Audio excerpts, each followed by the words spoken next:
Hello, good evening, and welcome to the stream, even though I am starting a little later than planned. Yes. Yes, I messed it up. Oh dear, never mind. Anyway, as they say, better late than never. Maybe not, depends how you feel. Okay, so... come out from behind the rock and post a couple of social media links. Yes, pull the mic up so it's somewhere close to you. There we go, that's better. Right, okay, so we got that. Switch the... done the Twitter, do the book face.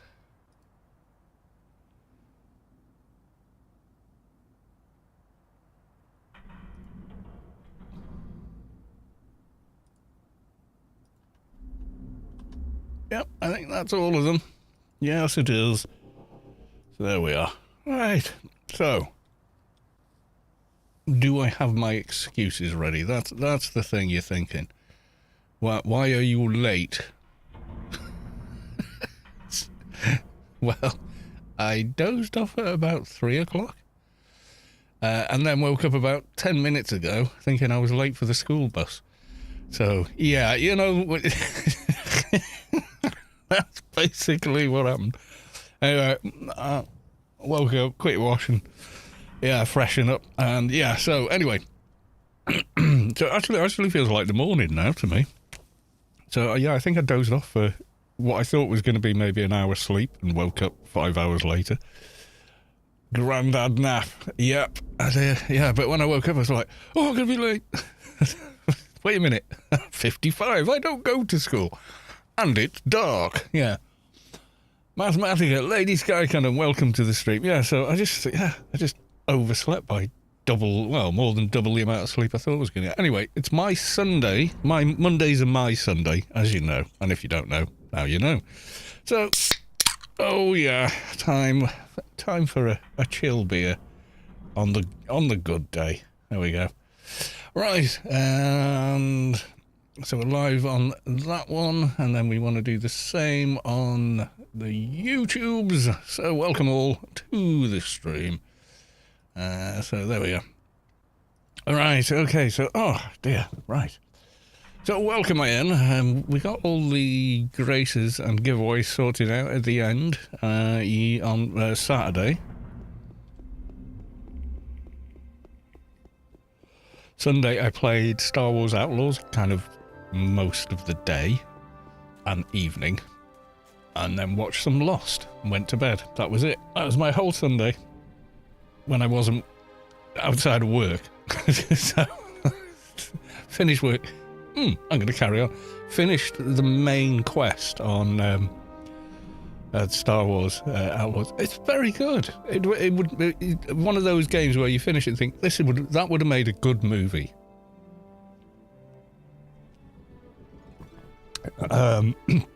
Or they could have made an Andor with it. It's not perfect. It's definitely not a perfect game. Nothing is. No game is perfect because people aren't perfect and people make games. So, Freelancers is up. Let's go and grab it before we forget. Yeah, great story. Voice acting's on point. 99% of the time. I think what some people don't quite like the character is the facial animations are off. I will say I think they're off because the last act, the character you play called Kay Vess smiles for the first time. And you notice, because you haven't seen them smile yet, and yet they've had lots of opportunity to do so, but the face never cracks a smile. And then they smile at the end, and they've got a lovely smile. You know, the art direction and whatnot, it looks great. And I can't help thinking, if they can nail the facial animations, it would help with the game a lot, I think, for a lot of people. Because there's a lot of cutscene dialogue where it's back and forth, so you're looking at their face, and it's almost deadpan. Mackie 2112, formerly Spar 2112, welcome to the stream. Yeah, I think you only sleep like that if you need to, or your body wants you to. So yeah, it was a good game. I only paid for it with a gift voucher I got from work last Christmas on like an Amazon gift voucher. So I had a quick look, and yeah, you can buy it via Amazon through an Ubisoft account, which I already had because I bought Thingy of Pandora on Steam, and of course it creates a Ubisoft account for you.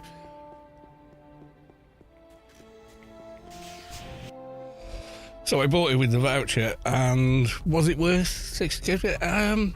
I would say, despite the lack of like mod potential that you have with a game like Starfield, because it's a Bethesda game,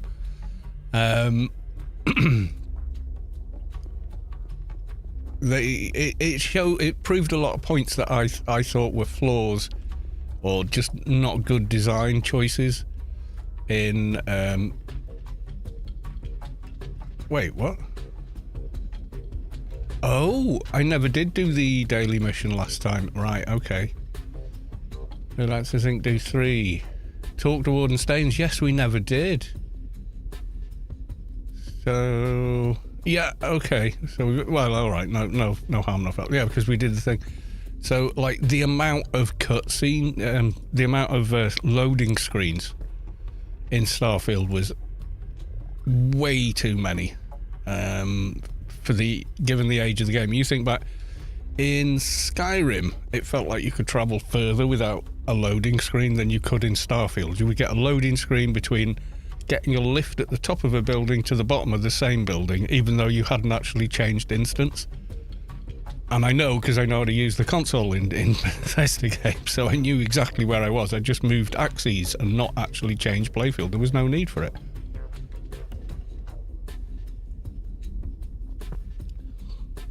But in the Starfield game, you land on a planet, and if you go through a door into a building, there's no loading screen. It's like, you know how The Witcher 3 was? In 2015, you know, if you could go from one end of the map to the other without ever seeing a loading screen of any kind. There are loading screens in this game, but they're well hidden. They're well hidden.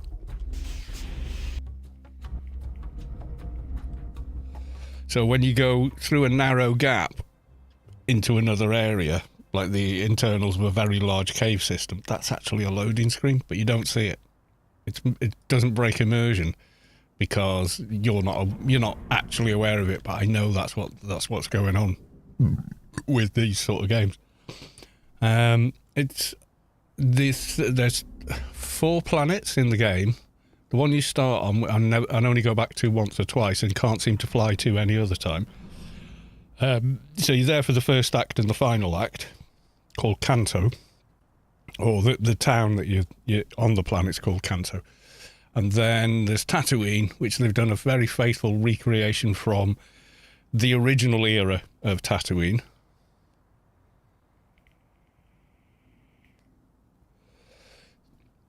So Mos Eisley is quite big, but it's not a massive sprawling city.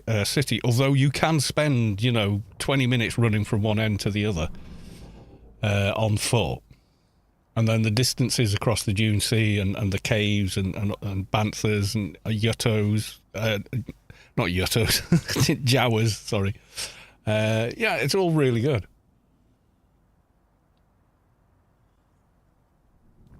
Bobalicious, welcome to the stream. So, yeah, if it drops in price a little bit, it's worth it. But if you've played the Jedi Survivor game and that's what you're after is another Jedi something game, it ain't that. It is not that.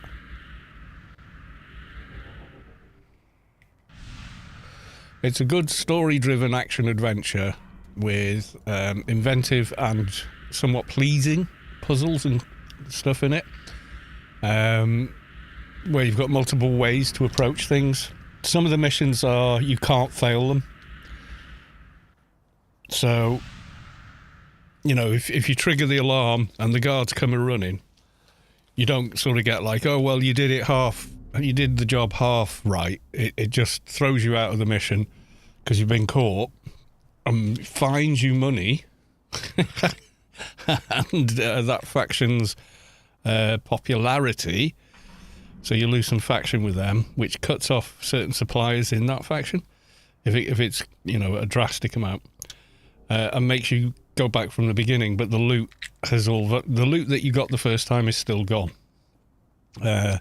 So it's a bit more like Red Dead Redemption in that respect, although the save games are proper save games.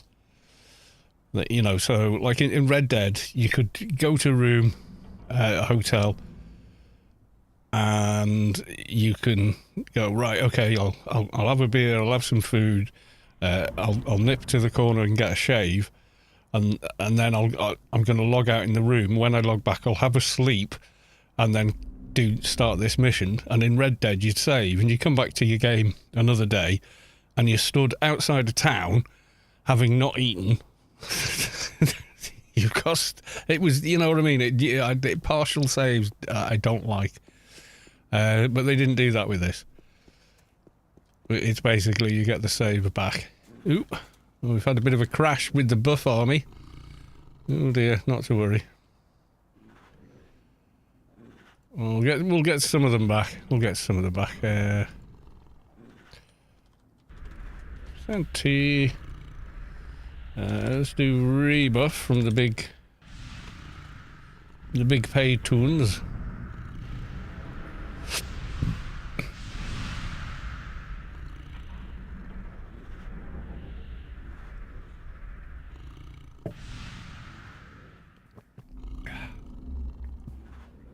I don't know if we've got the soldier one back.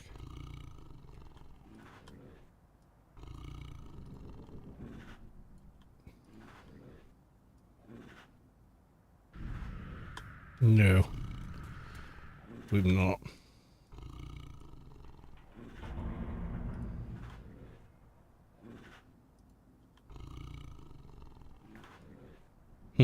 Okay. I'm sure they'll make a comeback. Somebody were flagging and killing the buffers. Oh, well done. You petty little people. Let's make something for the community's general good. Yeah, I'm gonna go wipe my poo on it. Yeah. Yeah. Well done. Sad little people.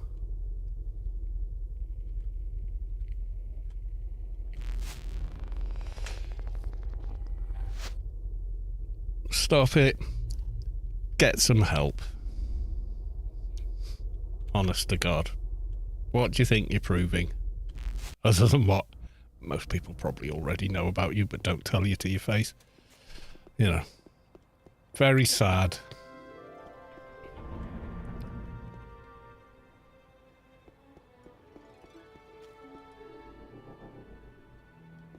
Well, is what it is.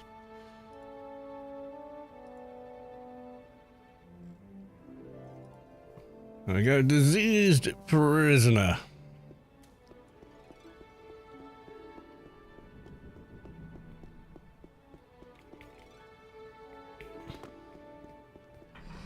Thing is, if they keep doing it, the bot will just get moved to a backyard again, where they can't be attacked.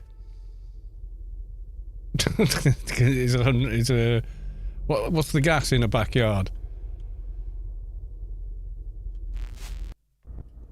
Because I see Omnis hiding in there from time to time.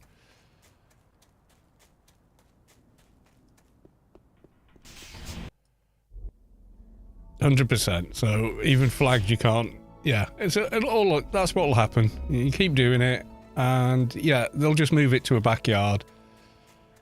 And whatever you think you've won, proved, need a tick box, don't we? Yeah, all death in 75%, so you can have, you know, PvP battles there. Of course you can. But putting them somewhere nice and central, close to the grid, so you can fix the grid and run to the grid. For people that are 99% doing PVM, which is 99% of the people playing the game, Yeah, I just want to stop them from being able to do what they want to do. It's like, well, why? Why do you want to do that? What is it about them getting on with their own lives that you don't want to happen? You see, there's no justification or argument for it. It's just pettiness.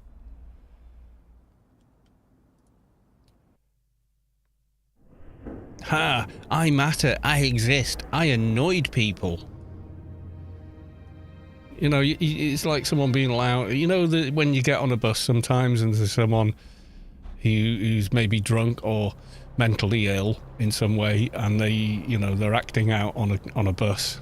You know, people are going to get to where they're going. The bus is going to run. We're just going to have to tolerate you. You know, that's what you're doing. It's like there's a disconnect of like self-awareness about what you think you're doing versus what you're actually doing.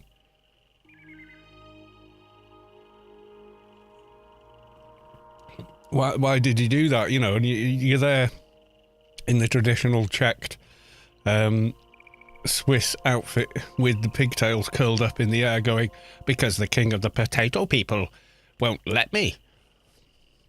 You know, that's where you're at. Or maybe they think they're being some sort of edgelord. Yeah, you're an edgelord. Like, who was the kid that posted a picture with a fig leaf? Like it was, thought it was something very different, going like that, you know, I'm a gangster. You kind of like, everyone's like, oh dear. I mean, that's how edgelord you are. You're not Banksy. You know what I mean?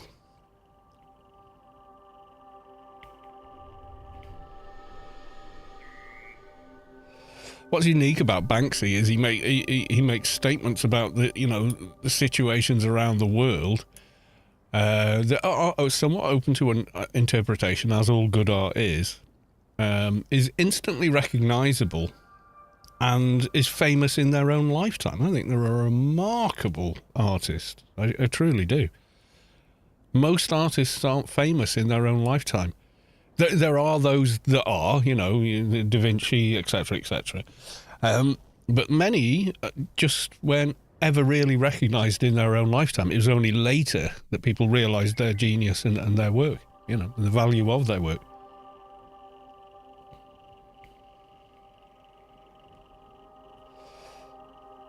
Yeah, but the thing is, in 20, 30 years' time, your grandkids are going to be learning about Banksy in their art classes. They'll dissect how, his methodology, his technique, in the same way they do now with Monet and Rembrandt and, and so on and so forth. He will literally be regarded, I think, in the same way, because he's so the artwork itself is so memorable. And the way it's portrayed, and the things he set up, like he had a framed art piece at an auction that went under the hammer for, I think a 7-figure sum, and it was remotely shredded after the hammer went down. So it built into the frame that it had been presented in. So an all original Banksy, and under the hammer, when it was sold off, it's not like the artist is getting the money. As far as I know, it goes through the shredder. I mean, it's a straight blade, it's a straight cut shredder, so you can still see the picture in strips underneath it. But yeah, just that statement about possession of art.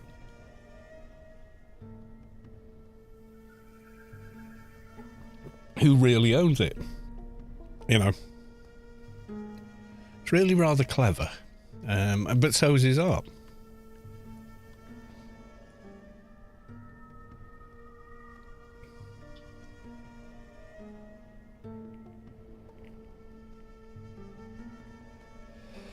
Yeah, some people don't. That's the thing is, a lot of people don't get art, full stop, and that's fine.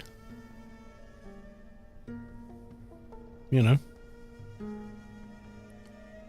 Art is whatever you make of it. You're not wrong. Whatever you think the art is, whether you sort of dismissive of it, or it means a lot to you, or it means one thing or the other, it doesn't really matter. In the grand scheme of things. But with Banksy, I think he'll be taught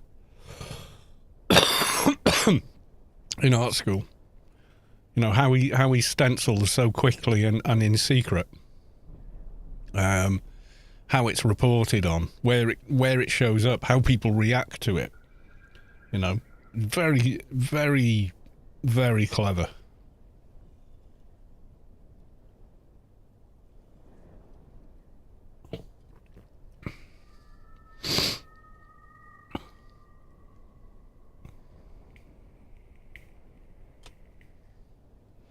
How did we get onto Banksy? Oh yeah, we were talking about being an edgelord. Yeah, Banksy's kind of the ultimate edgelord, you know.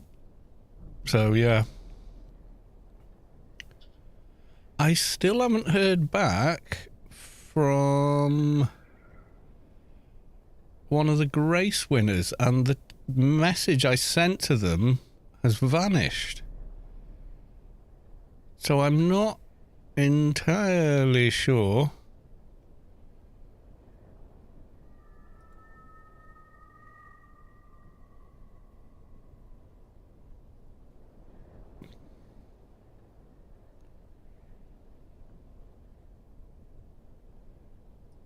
what happened there.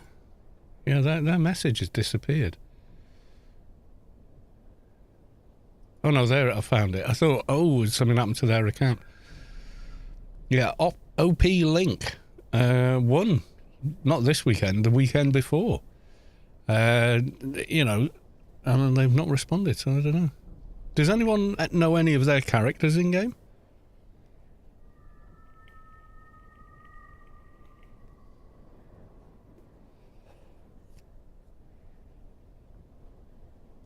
I can't ever remember them, like, coming up to me in game and going, hey, it's me, name on Twitch, you know. Excuse me.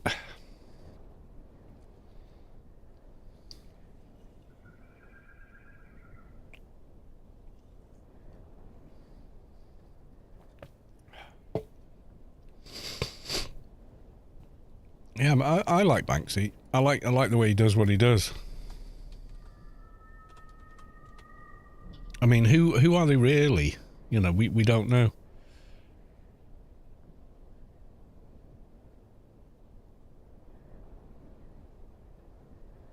But yeah, the style of the art is almost instantly recognizable.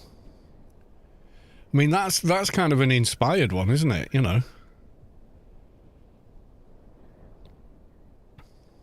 They had a series of animals as well, didn't they?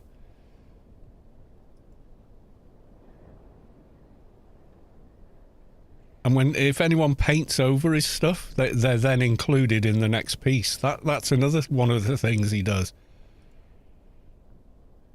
I mean, that's quite a powerful statement.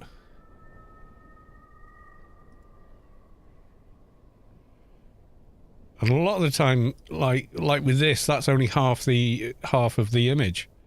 The other half is around the corner of the wall.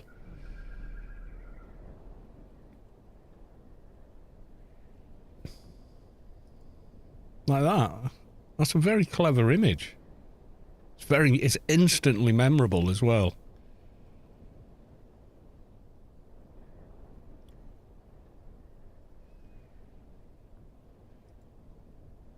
Yeah, they cut all the branches off this tree and then he painted them back on the wall.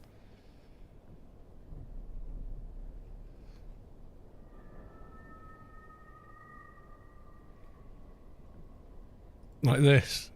Follow your dreams, cancelled.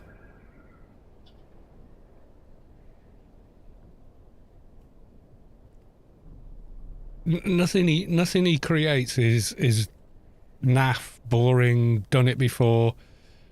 You know what I mean?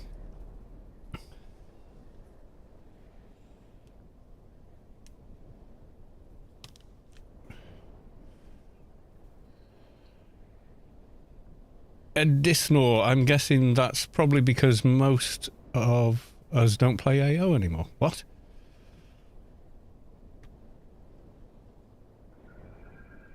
Just me then. Oh, about OP link. Well, I do make it clear when we do these that, you know, in order to enter, you know, I do say you do need an active account with access to GMI. Yada yada yada. You know, like disclaimer. I mean, if they don't, then that one will just get re-rolled again.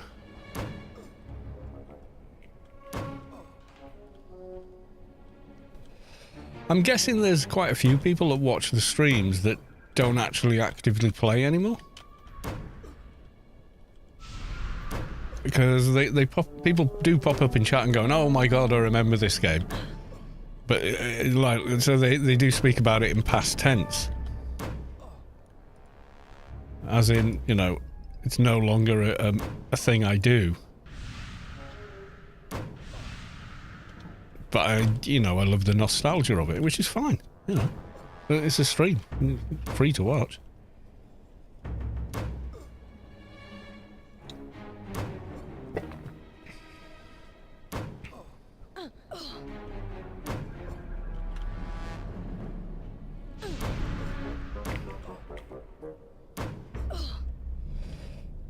Gonna do collector soon. Nice.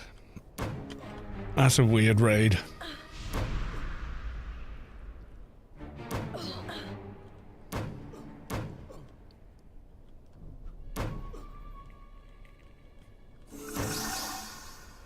Paul Bear gifted a tier 1 sub to Lady Sky Cannon. They've gifted 64 gift subs to the channel. Thank you very much, my dude, for the gifted sub.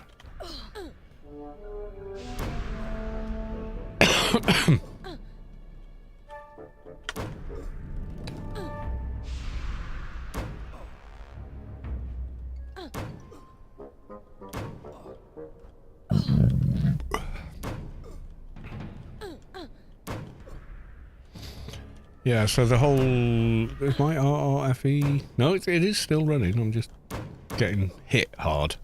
Okay.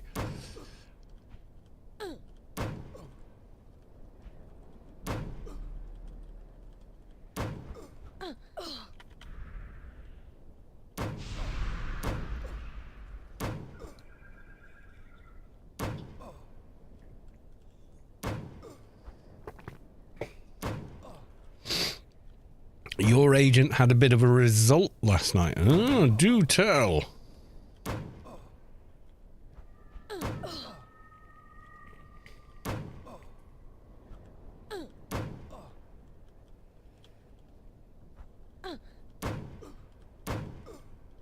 How about €9? Just buy a year sub.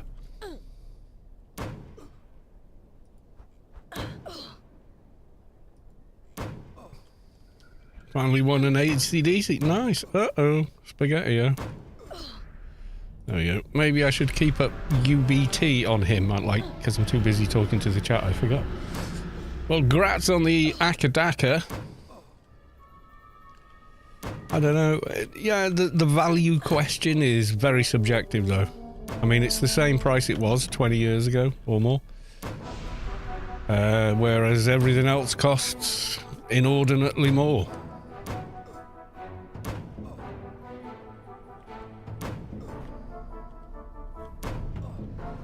I mean, what else costs about that price? Netflix? No, that costs more now, doesn't it? And I spend more time in AO than I ever do watching Netflix. Although, maybe not lately, because Lost came onto Netflix and I'd never seen it. And I remember everyone going, oh, it's amazing, amazing. And people talking about it, and me going, no, don't tell me, because I want to watch it for myself. And now I am watching it for myself. I kind of wish I'd watched it back then, but it wasn't on, like, I think it was on, like, national TV, and we don't watch TV in this house. I haven't watched live TV down an aerial, like old school TV, for, I don't know, 15 years?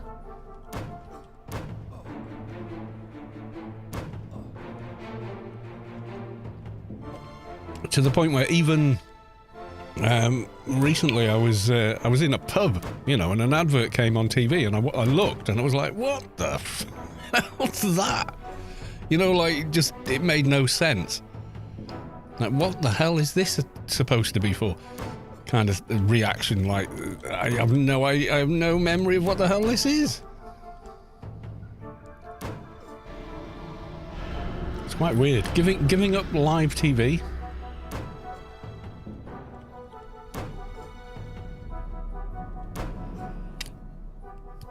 Is quite a thing. I mean, there's very little worth watching on live TV anymore.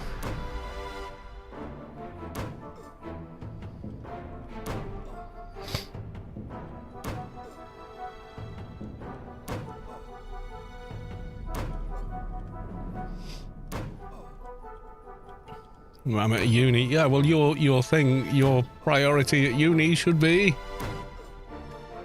the education. Oh, you know, and parties and people you're attracted to. And yeah. As Frank Zappa said, if you want an education, go to a library. If you want to get laid, go to college.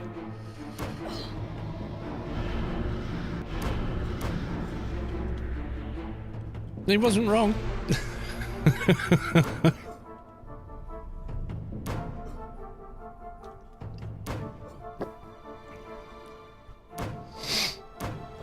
Yeah, AO is sort of a selfish hobby in the perspective of the real world versus the virtual world of Rubicar.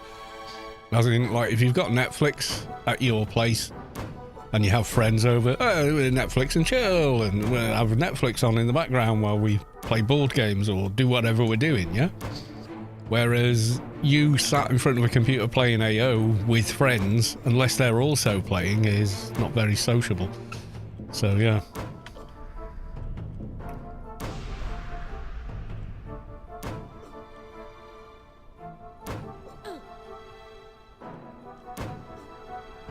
Yeah, there's that. You see, I'm at a stage of life where I'm on the retirement curve, you know? So I've had the big job and all of that, and I'm not chasing anything like that anymore. The kids are grown, and we can comfortably provide for them.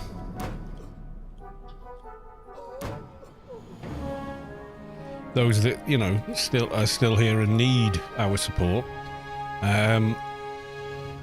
The others now are, you know, adults in their own right and out there in the world doing their own thing.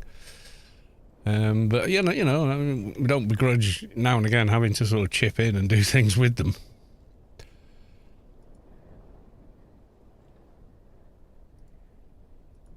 So yeah, my priorities are different as well, in that regard.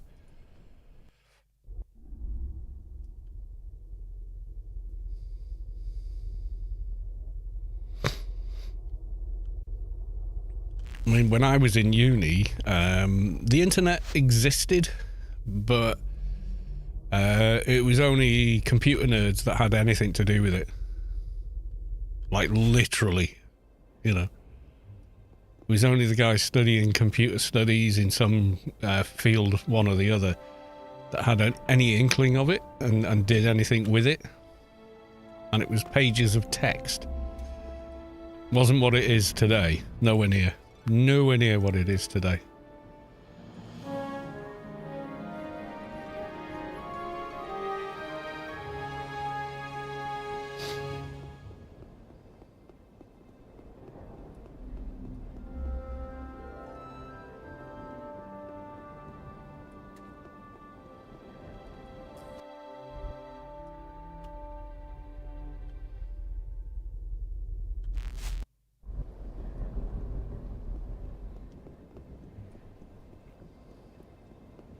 I mean, home computers were kind of like, very few people had one.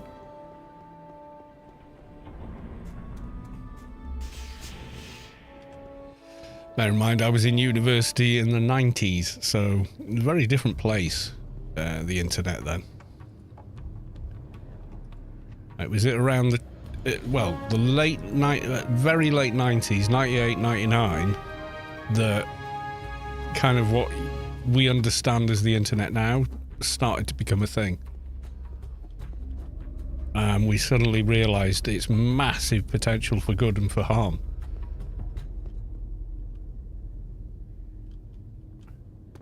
I missed the sign. Yeah, David Bowie. Famously gave an interview where they brought up the internet, and he said, "Oh my God, it will change the world," you know. And at the time, the interviewer was, you know, an older generation, going, "Oh, it's just an office tool, isn't it? It's just like a fax or something." And he was like, "Oh, no, it isn't. This will totally change how people see and receive their information, how they exchange information. This is," he said, "it's a seismic change in, you know, how the world is." And he was saying this in like 1999 or in 2000 or something. But, you know, Bowie was always felt like he'd come from the future, you know. It was just how he was.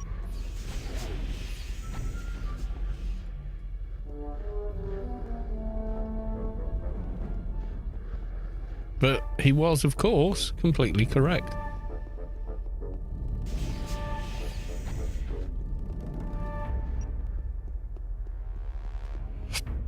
Excuse me.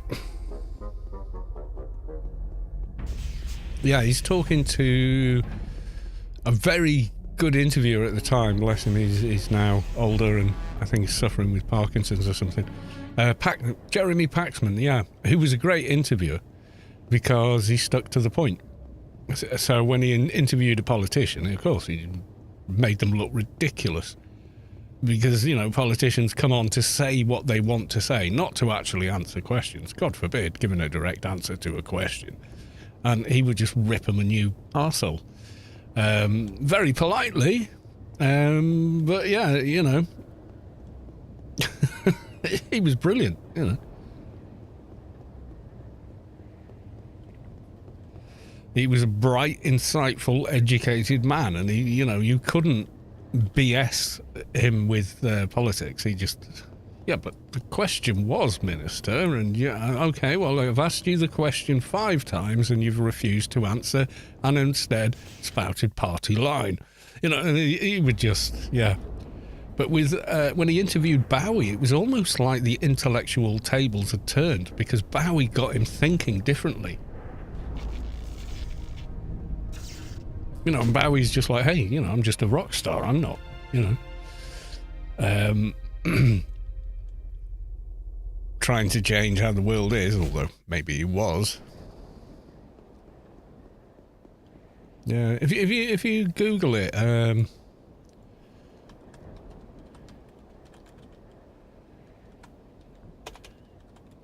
Bowie and Paxman, the internet. Yeah, David Bowie speak. Yeah, so. Well, I'm gonna get copyright claimed.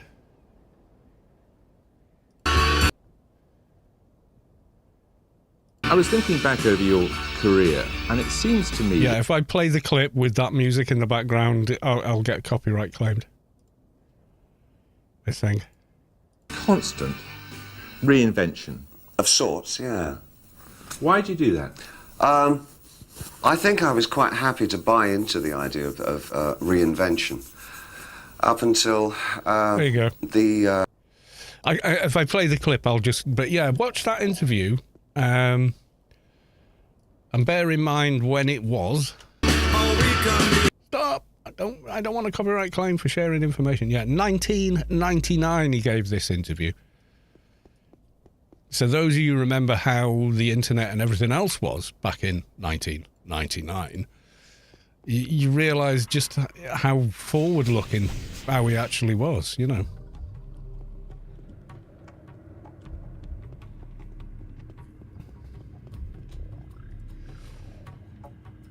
Mission complete. There's the doohickey I picked up. Goodbye.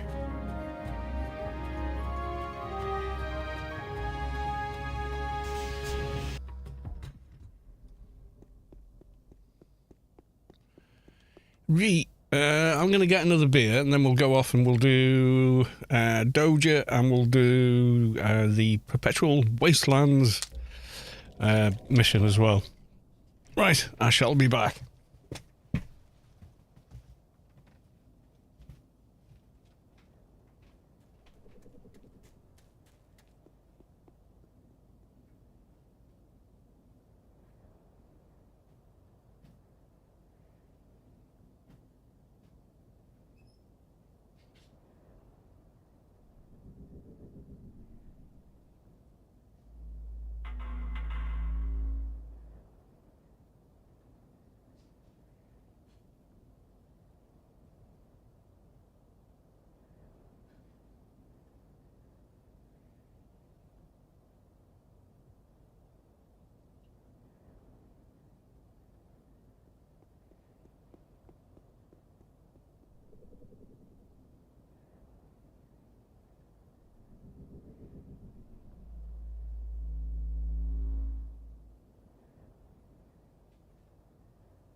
Funny little, yeah.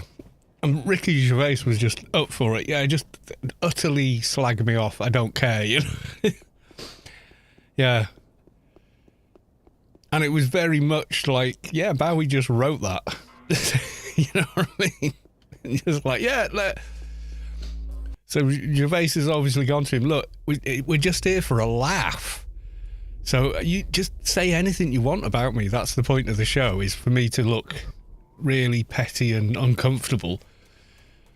So he's obviously had quite an in-depth kind of conversation with David Bowie at some point. And David Bowie's gone, well, who am I playing then? He's gone, no, just be you. You know, like your public persona. Just be that. I'm, like, really cruel to me, though, because I deserve it. My character deserves it. You can imagine him and Bowie in private crying with laughter coming up with that scene. Do you know what I mean? You can easily imagine it, you know?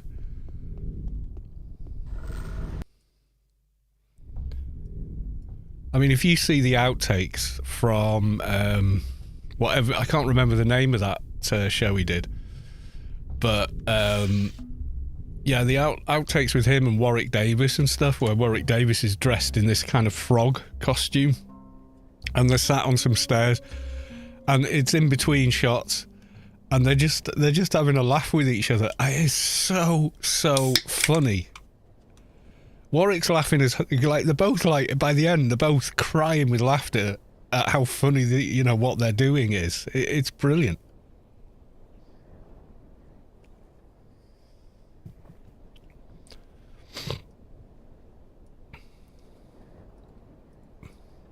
What is it?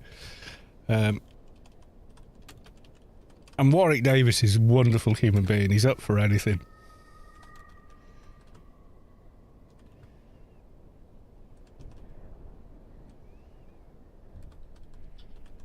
Frog stare. I think this is it. Life's too short. Hello, Ricky Gervais, with me, Warwick Davis. Yeah, can I just say, this has nothing to do with me, the fact that I'm dressed like this. It's because what he wanted. I like dressing him up. It's, let me explain. We've just been working together on Life's Too Short, and Yeah. I can't, you know how it goes. Copyright, blah, blah, blah.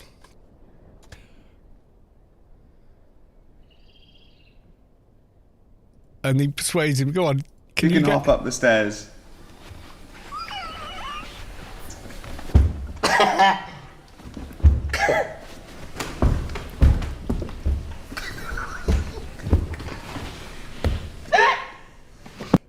They're friends, laughing at each other, being silly. You know what I mean? You watch the whole clip, though, it's funnier, because it kind of builds into that moment Where he's like, no, I mean, Warwick knows that he's going to look ridiculous doing it, but he's doing it like you do when you're little kids. You do it because you know it'll be funny. Do you know what I mean? He's not being, he's not the object of ridicule. The situation is, and they're both well aware of that. There's no cruelty in it. It's just pure couple of lads having a laugh, is what it, you know what I mean? It's one of the purest things I've ever seen. It's just lovely.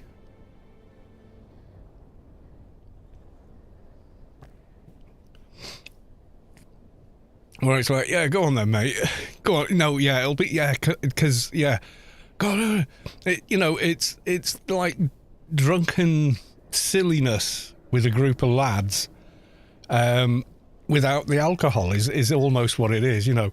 Beer on my head, you know, that the drinking game kind of stupidness, which in a lot of ways is just like a return to childhood, isn't it? Because you do that stuff anyway as a kid, you know, where your boundaries are different, and you know, yeah, it's just really funny.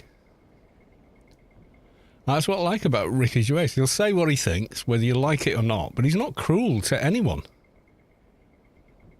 You know, he doesn't single anyone out for ridicule, except when he does, but it's not a person that he's doing it to.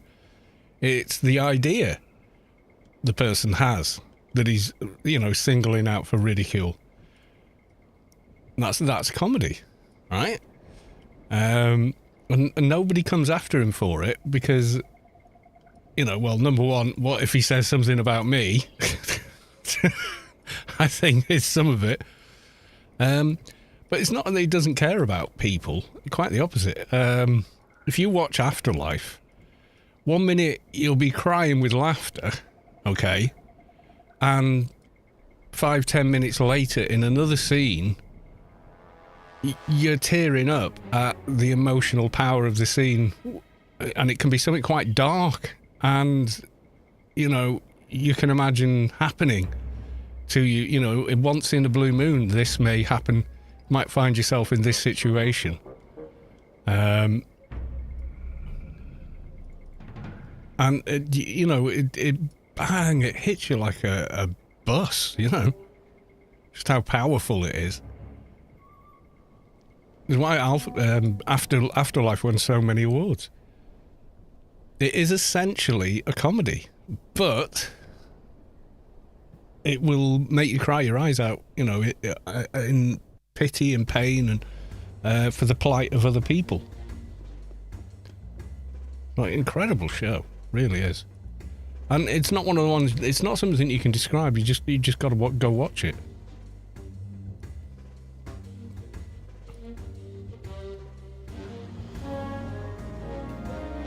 When he did the Office, I never really got into that. I just felt embarrassed for the characters in it.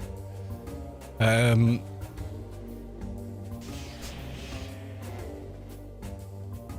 I think you're supposed to. Probably the American Office is a better rendition of The Office, but it's more an out-and-out comedy. As with The Office, the fly on the wall kind of style of it, the kind of documentary style of it. Because you know it's Ricky Gervais at this point and you watch it now, you're like, well, yeah, it's supposed to be comedy. But a lot of the time you just feel real cringe for the character. Whereas I think the American one is more based around zingers and one-liners, which a lot of American humour is. It's different country, different culture, different, you know, comedy. And that's fine.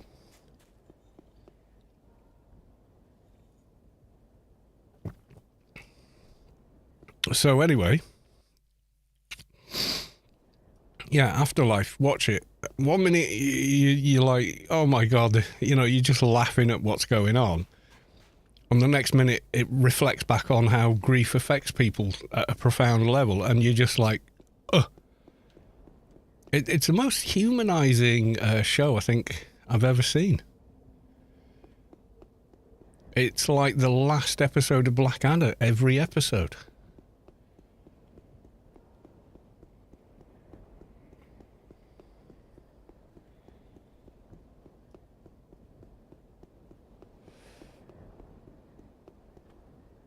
Oh yeah, the blooper. Yeah, the outtakes, the bloopers. Oh my god! From all his stuff are just. Which one's this? I've probably seen it. How do I act so well? What I do is I pretend to be the person I'm portraying in the film or play. Yeah. You're confused. No, It's perfectly simple. Case in point, Lord of the Rings. Little Peter Jackson comes from New Zealand, says to me, Sir Ian, I want you to be Gandalf the wizard. And I say to him, you are aware that I am not really a wizard. And he said, yes, I am aware of that. What I want you to do is to use your acting skills to portray the wizard for the duration of the film.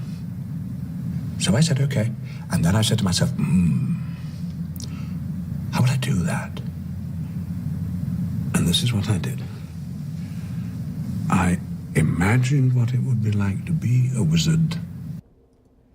Yeah, I've seen the clip, but if I watch any more, yeah, the blooper ones are.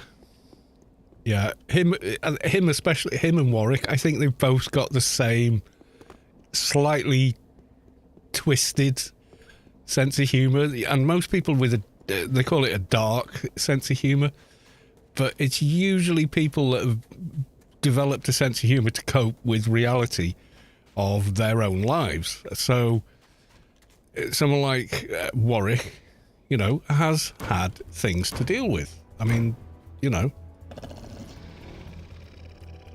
and yet absolutely made the best of his life, you know.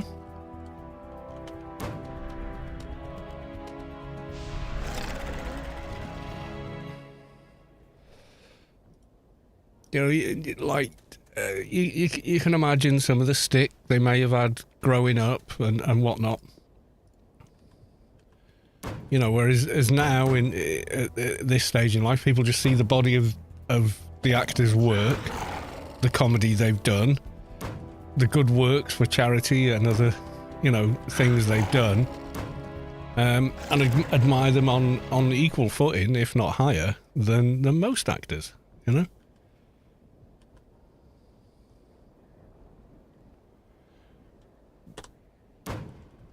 But they have had to deal with things. It's, you know, we all have. And the cruel thing is, it's things outside their control, you know.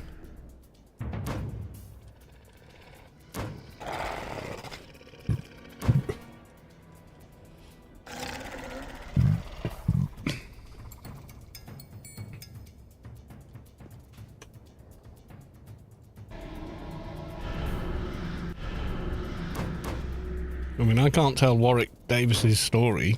They can, not me. But I've watched and listened to interviews and.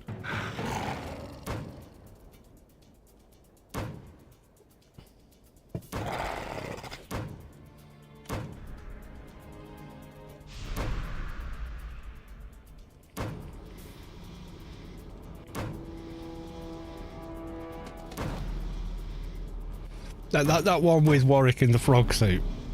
When he's finished doing what he's doing, like, he's laughing a bit at himself. He's laughing more at the reaction that Ricky's having. Ricky's lost it. He can't speak. He's laughing so hard. And all he's doing, if you watch closely, he holds Warwick's hand, puts his hand on Warwick's hand, like, stop, let me breathe. It's clear. It's like, you are making me laugh because you're my friend and you're funny. And I love you. That's what's going on there. And he's not laughing, and he's making it clear, just naturally making it clear. Look, I'm not laughing at you, but I am laughing at you. I'm laughing with you and what you're doing. So very different sort of a thing to like point and laugh at someone you don't know.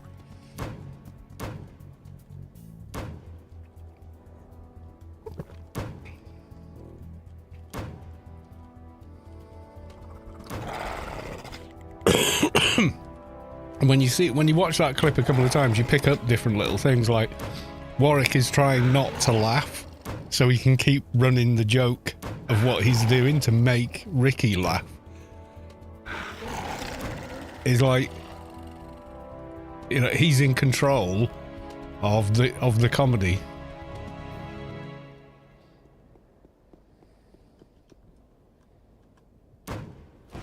And he's enjoying how much, you know, it's affecting Ricky Gervais. It's just so it can be taken the wrong way, but it's actually really wholesome on a lot of levels. If you watch it a few times, you kind of see more and more of what's going on, the dynamics, etc.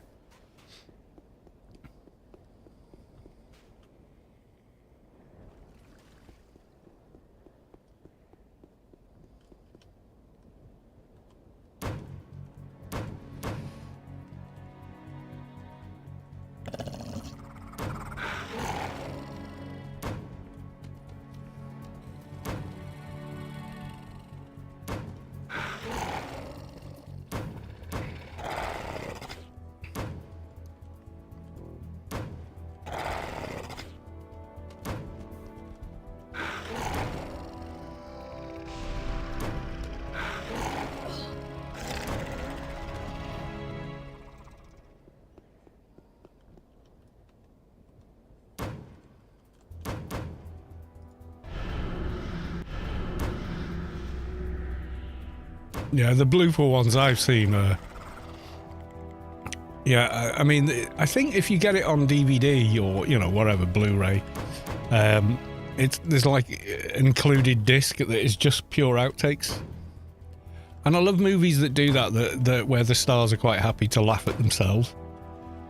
Do you remember like all the Smokey and the Bandit type movies? At the end, they do like a best outtakes compilation at the end of the movie while the credits are running. It'd just be a box where they keep mucking up the same scene 4 different times. You know, you got Burt Reynolds and Dom DeLuise just cracking each other up and being quite physical, like he would slap him, and Dom DeLuise can't stop laughing even though Burt Reynolds is slapping him in the face quite hard. It sounds like it would sting, you know. Yeah, you got Sammy Davis Jr.'s there, and oh god. I mean, Burt Reynolds did quite a few quite serious and hardcore movies, you know, like Deliverance and things like that. And yeah, what I remember most about him is the outtakes at the end of the Smokey movies. I think that's who he really was, you know?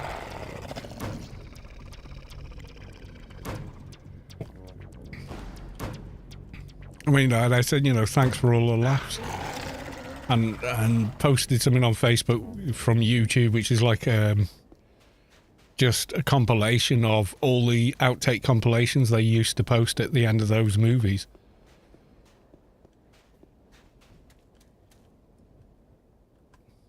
Because, oh my God, you know, when I watched them back in the day, when funny outtakes were like a new thing on TV. Used to be a TV show in the UK called It'll Be Alright on the Night. And the entire show was a very sort of serious sounding, almost dour chap introducing these various outtake clips, you know, giving some sort of structure to where they've happened and when they've happened. And it was one of the most popular shows on TV at the time. And I remember just crying with laughter watching it. You know, the first time you're exposed to that sort of humour.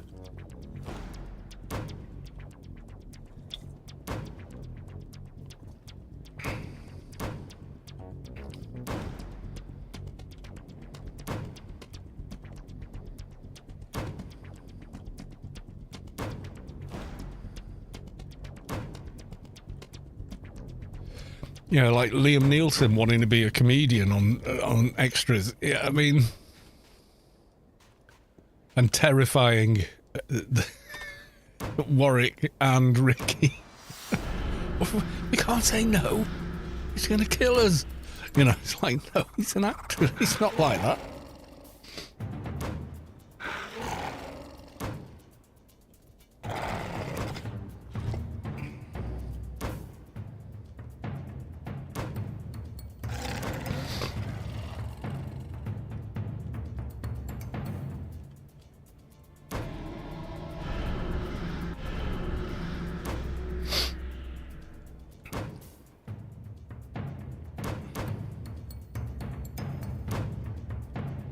Do you know where the unredeemed temple is in Penn? Yes, absolutely.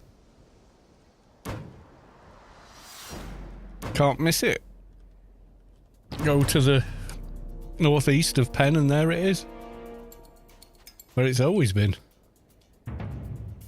I mean, you've got a map. Zoom out slightly. There we go. Right. There's a garden exit. The White Citadel. And you go up a ramp, stairs, and boom, there you go. How do I know? Because we did hundreds of kill the temple boss for faction back in the day.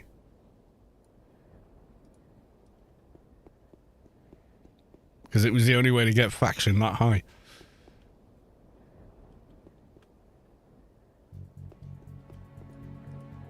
No, I don't want you.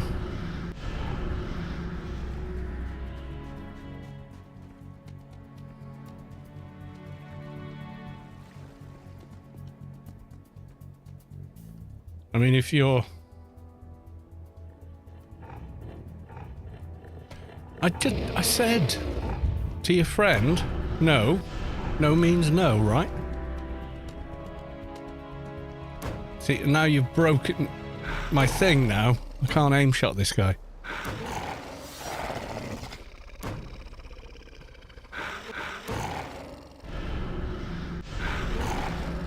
Let's triangulate you guys. Alright, okay.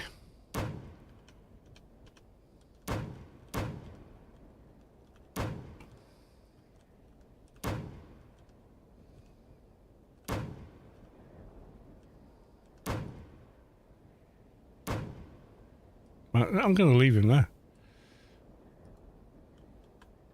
And aim shot this one.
Right, let's rattle a hornet's nest over there.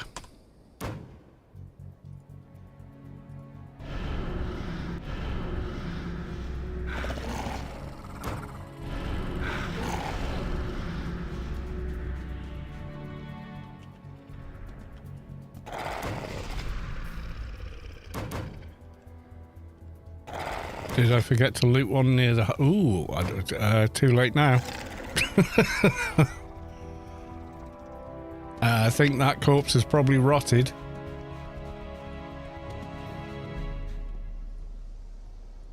No, I think I did all these. Oh, you can wait there, I've got another one cooking.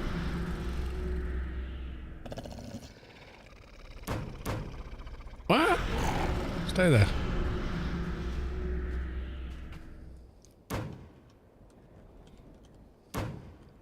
I may have done. I'm not sure.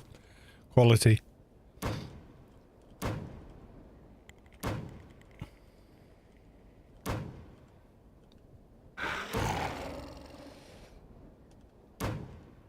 I don't think I did, but I may have done.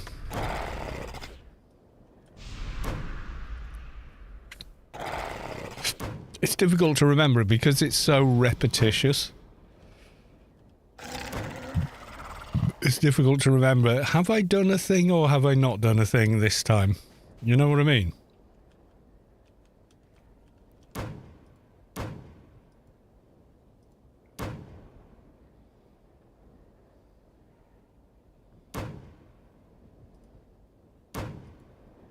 It's like leaving the house and did I lock the back door? You know, it's one of those sort of deals. And then you have to go check.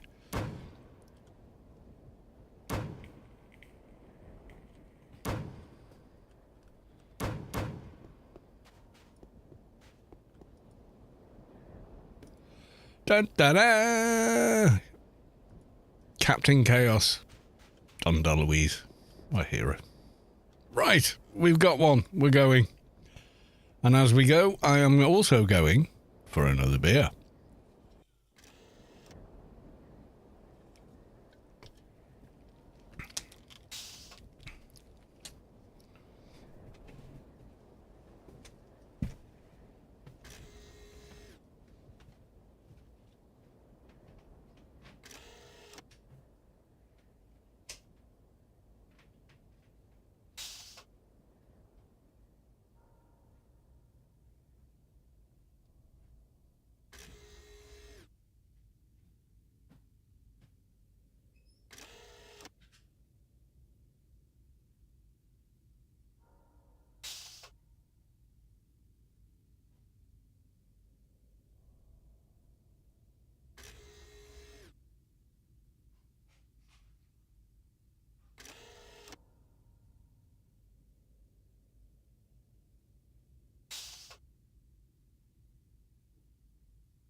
Right then.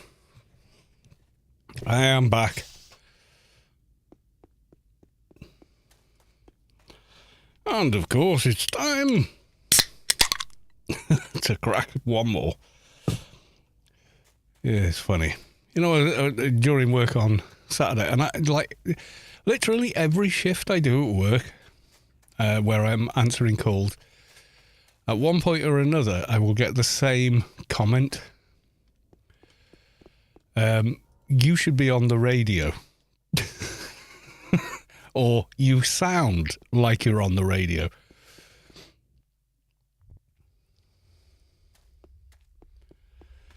And I keep thinking, I need to get a job at a radio station.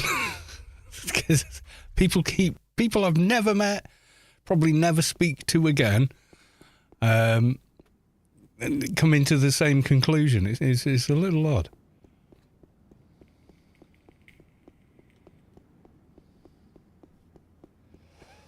I wonder, you know, is it just the sound of my voice, the way I speak, or is it the microphone or something? I don't know. I don't think it's just the mic, because I hear, like during lockdown, I let my lad come up and record himself pretending to stream, just as a bit of fun, you know, something to do. And yeah, they, I mean, I've seen interviews with all sorts of people using this exact microphone, so I don't think it's that instantly turns you into someone that should be on the radio, but it is a rather good broadcast quality microphone.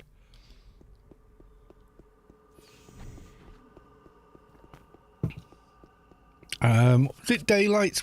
He said the first time he'd heard me through a good speaker system, and he was listening to me in the car, of all places.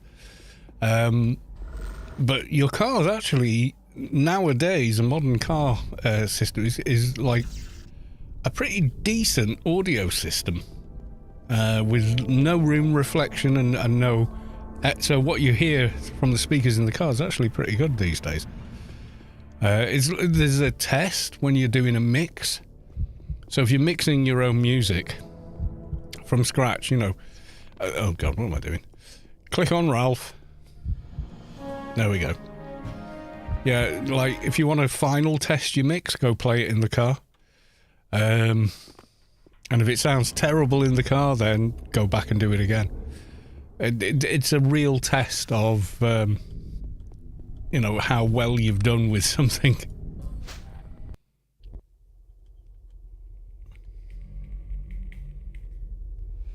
Problem with mixing is you get ear fatigue. So what you think is sounding good is you've been staring. It's like you've been staring at the bright light for so long, everything looks dark, but actually isn't. It's a similar effect where you become tonally kind of deaf because you've been doing it for so long. It becomes harder and harder to really hear what's happening to you. You've got to give yourself a break. So you download the CD, go play the CD or whatever, MP3, excuse me, in the car, and then in the car, because it's a different audio environment to a mixing studio, you get a very different interpretation of what you've done. And there's a gazillion YouTube channels from professional audio engineers and producers and whatnot that all do exactly the same thing in that regard.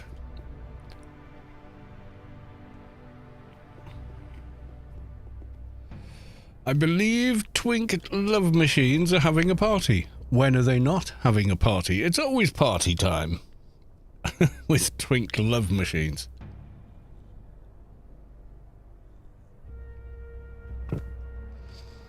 Yeah, it's usually when I have to read out disclaimers and stuff, because part of the law is, you know, when someone's making a claim, you have to read disclaimers to them because of GDPR. They have to be in full possession of the information. And I've read the information out hundreds and hundreds of times. So as I read it out, I sort of do it in what I think of as a singy-songy sort of way. You know, so... oh, God. Let's give an example.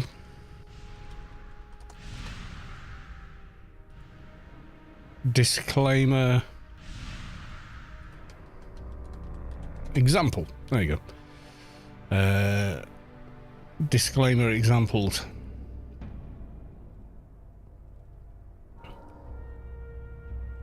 No, I just want the example. I don't want what a disclaimer is. No. Examples. Disclaimer examples. No.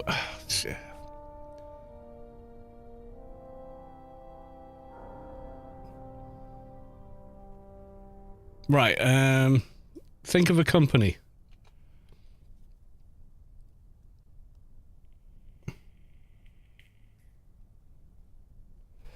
Come on, chat. Help me out.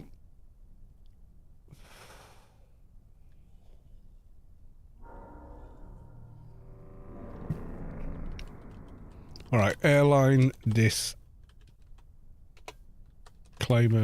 examples. I'm just looking for the actual thing. Airline disclaimers not working. Oh my God. Still not working.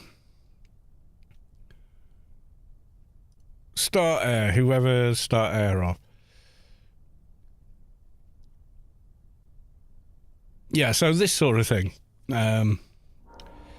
Any information provided by you to Start Air, included but not limited to feedback, data, questions, comments, suggestions, or the like, shall be deemed to be non-confidential. Start Air shall have no obligation of any kind with respect to such information and shall be free to reproduce, use, disclose, and distribute the information to others without limitation.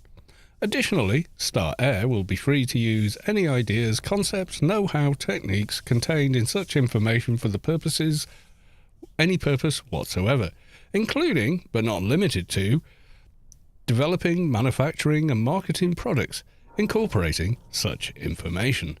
We do not sell, trade, or otherwise transfer to outside parties your personal identifiable information.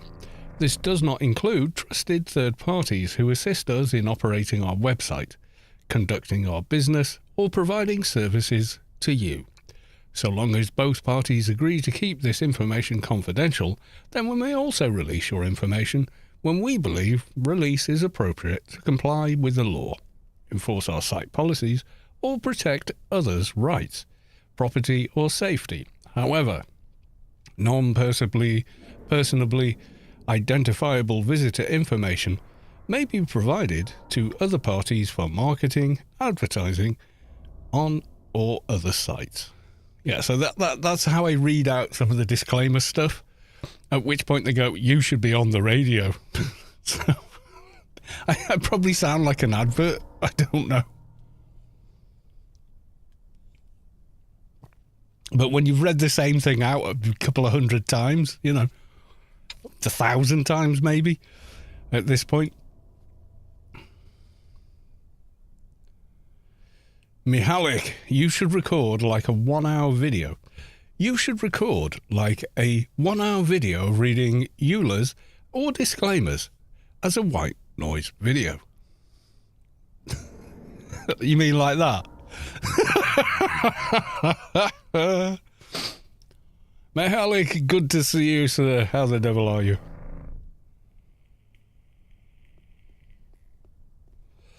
Yeah, I call it the singy-songy voice. I suppose it's growing up and hearing ads all the while on the radio in the car and whatnot. But there's a certain musicality to the way they're delivered that isn't lost on me. It's almost like singing a limerick.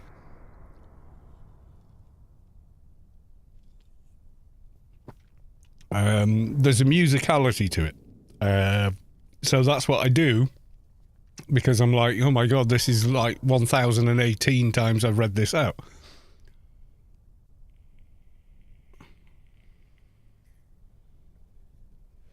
Mathematica, good night and sweet dreams. See, I'm doing it. I'm reading chat in the voice of disclaimer voiceover guy.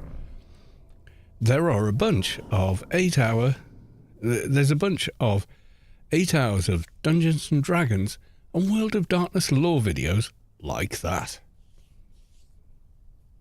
That you can hear there's like an almost musical quality to it.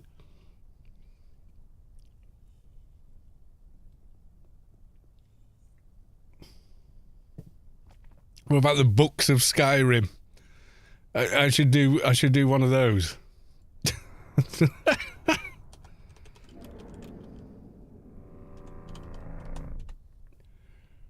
Books of Skyrim.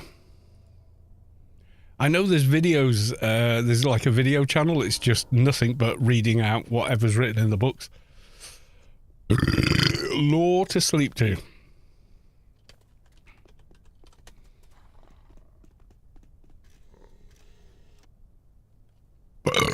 Okay, let's see if we can manage one. Oh my God, really? That's where your obnoxious ad is? The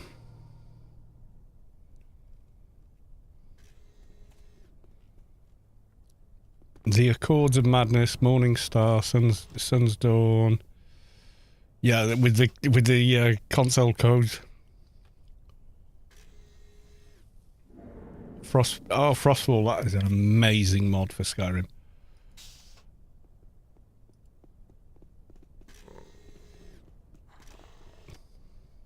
Explorer's Guide to Skyrim. Yeah, you go. That's one of the generic everyone can get it books. Yeah, I don't want to know where to find it. I just... fucking hell. Who puts an ad that blocks what you're trying... Oh, Jesus Christ, with the ads. Contents. Oh, here we go. Far too often, noble visitors from Cyrodiil see little more of Skyrim than the view from their carriage. To be sure, this coarse, uncivilized province is far from hospitable, but it's also a place of fierce, wild beauty, with the grand vistas and inspiring natural wonders awaiting those with the will to seek out, and then the reinforcement to truly appreciate them. If you are of a mind to see Skyrim for yourself, I recommend you begin taking your adventure as I did by seeking out the Stones of Fate. No doubt you are taken aback by the name, as I once was.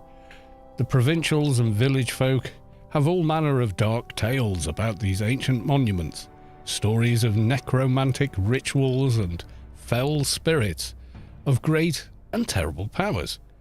The great and terrible powers conferred on any who dare to touch them. Yeah, can you imagine, like, reading the entirety of that book out loud in that voice with that tone? It'd be pretty funny. The internet is unusable without ad block.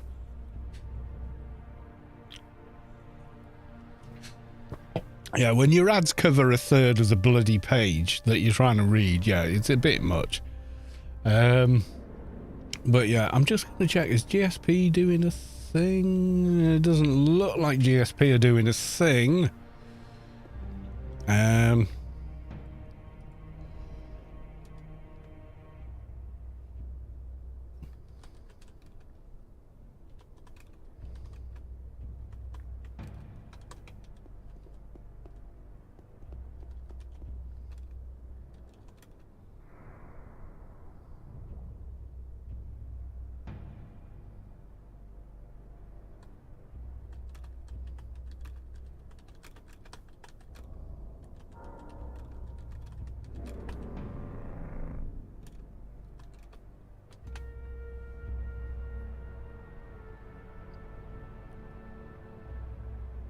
It's Carlos too. Are the Guild doing a thing folks can tune into?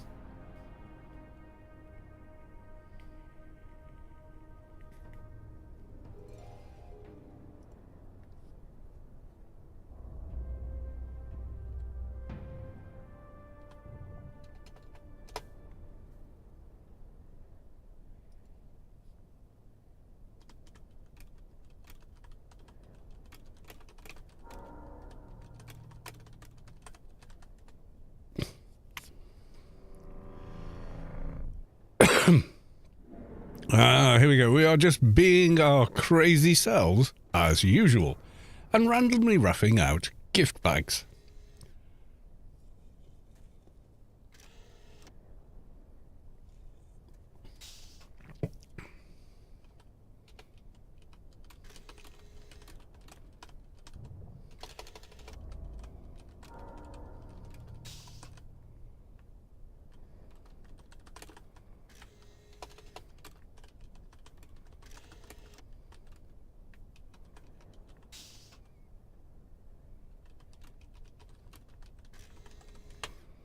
As I say on stream often, every night is party night with twink love machines.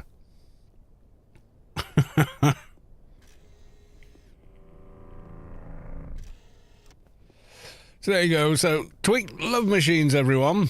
Over here in Old Athen. So if you're neutral or clan, apparently this is the place to be.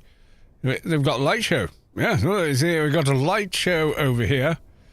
And they're giving stuff away. They're going to do in-guild, but they might do a public bag of win as well. There you go. So if you want to form a crowd, the more people that show up, the more chance there is of free loots, everyone.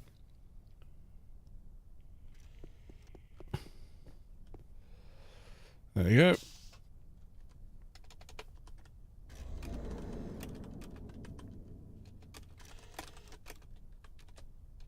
The word is out there now.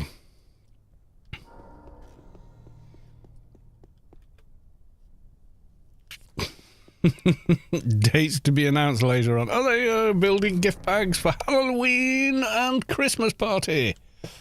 Oh, yeah. There we go.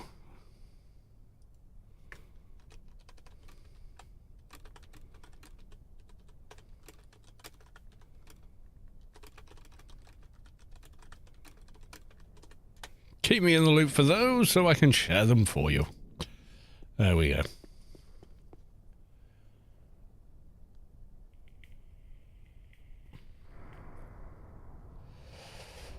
I'm leveling an enchanting profession in WoW on an alt. I want to die 4 hours in and I'm like 80% there. I don't know. I don't play WoW, so, you know. The art style bothers me, and the lack of skill system. Yeah, it's just not a game for me. A ton of people like it. In fact, the majority of people prefer it over most other online games, so I'm obviously wrong in my own taste, but yeah, it just never, ever, ever has appealed to me. There you go. It's just one of those things.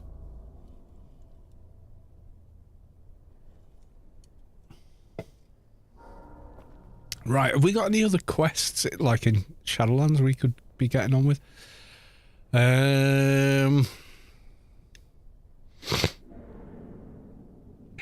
So we've done the freelancers, daily's done. We did, which quests have we done? Hang on. Quick way there. Any page on there, and guides, Shadowlands, there we go. Quest guides. I think we've done that. Penumbra, Inferno. So we did Spirit Quest. I think we've done that one. The Anarchy. Umbral Spectre. I don't know about that one. Umbral Spectres. What's that?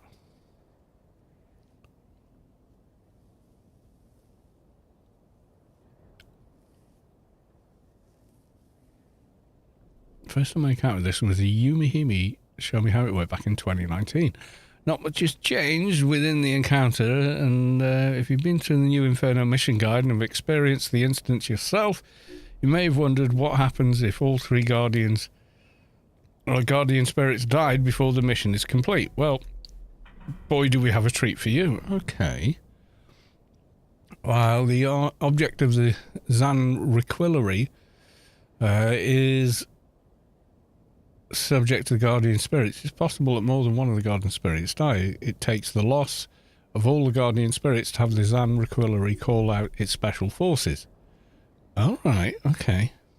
To draw the Umbral Spectres and die by the mobs while your team is still inside. This can happen on purpose, of course. Your team accidentally lets all three spirits die. Yeah, you can't attack them anymore, which we used to do. Once all three guardian spirits are killed and their platform's empty, there is just a short time before the umbrals begin to appear. These few minutes are best time to pull any remaining regular mobs to be killed. Hopefully, by this point, you still have a full team enough to be able to carry on. Once the remaining regular mobs are eliminated, you can concentrate on the umbrals. The umbral spectres will appear from the back temporal entrance. Okay. Umbral spectres, oh yeah, they're like shades, will run a pattern from one empty altar to another, looking for spirits until they encounter a player. The best way to handle them is find a safe spot far away enough that will allow you to pull them. Once a safe spot is on the volcano, okay. They are social, so if you attack one too near another, yeah, okay, so they got social aggro. Roughly 7 to 9 very fast 255 umbral spectres are what you're dealing with, and each one can hit anywhere between 2 and 8k, and they hit fast and hard. Right, okay. Once you've eliminated 5 or 6 of the spectres, the boss, the umbral phantasm, will spawn and join the spectres in their pattern. The final encounter with the Zan Requillery boss is the mob Umbral Phantasm. You may pull her in the same fashion from the Spectres. While the Phantasm is 255, this mob does not hit as hard as her minions, but she does have a series of debuffs to watch for. Minus 20 to 30 crit, minus 300 to add all death, minus 300 to add all death on the offense, minus 300 to 350 weapon skills. Once dead, Loot the Phantasm includes such items: symbionts, often quality 300s, random Inferno key quest patterns, faction based on the original New Inferno mission that was pulled, and unreadable hand wraps of restoration. What are they? Okay. Ooh, +4 heal modifier. That's pretty good. When the Phantom is visited, you may kill any remaining mobs or leave. The exit to the Requillery may be used as an exit listed below. I did not know about this. Okay.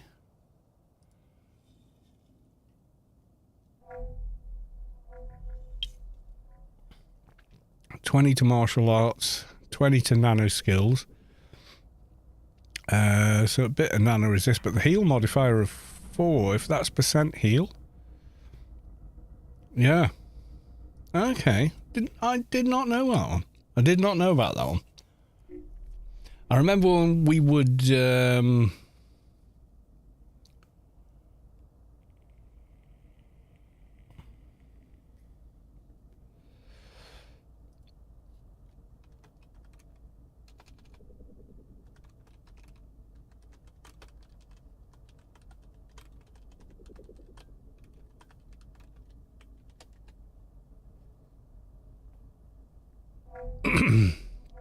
yeah, if you're on a dock, +4 from gloves is pretty nice. It's usually like 1%.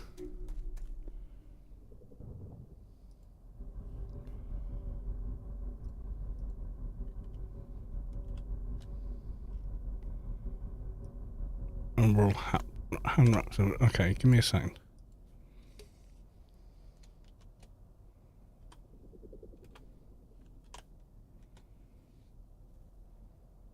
Is it % heal? Yeah, healing efficiency 4%. Now, I think that's probably higher than any other hand item you can have in armor for plus heal. I think. I mean, I'm not 100% sure, but I'm pretty sure. It's usually about 1 or 2%. Now, let me log my % heal doc. Where are you? Calmezig.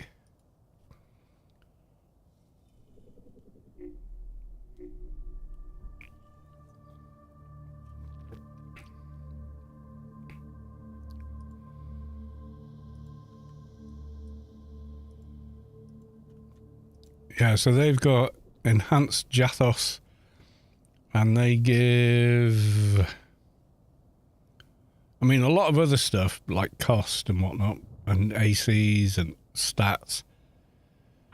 Healing efficiency is only plus 1% though, so that on a build like this one, they'd be pretty useful, I think.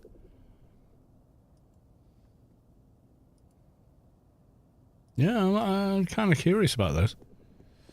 Tara has arrived and be immortal for 30 minutes. Oh, go on. Let's do a quick Tara run and try not to die.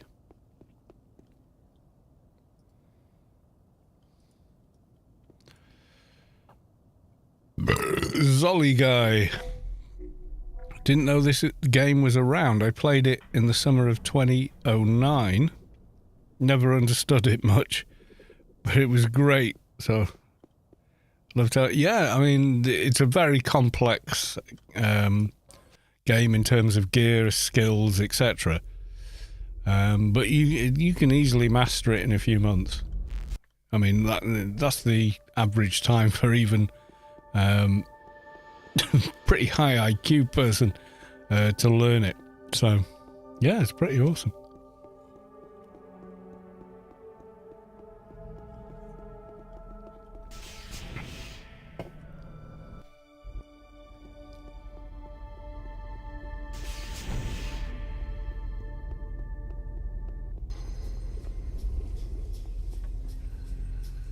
You hand out missions, right?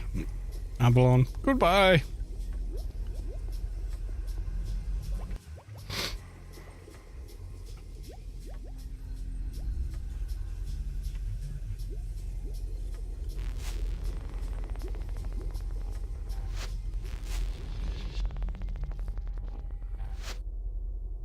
Yeah, we're also live on Twitch, so there's a lot more chat on Twitch, I have to be honest. Yeah, there's about 20 people watching on Twitch, so. I don't exactly remember what the % heal cap was. There isn't one. Oh, there is a cap. I thought there wasn't. I thought there was like there's no limit. If there is, I want to hit it on my dock.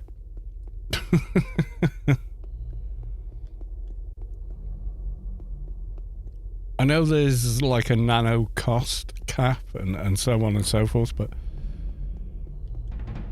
I remember asking Savik and yourself and a few other people, and pretty much all of them said the same. It was like, there's no cap on % heal or damage. I mean, that's how the exploiters take out a quality 300 tower without even disabling the shield in seconds, because they exploit the fact that there's no % damage cap on nano damage, and then stack 1,000 token boards on each character in a team, and yeah, it's a soft cap. Yeah, maybe. Since once you hit like 15k heals per pet, you are cap. Yeah, well, on pets maybe, yeah, but on like direct heal, like team heal, etc. I'm not sure.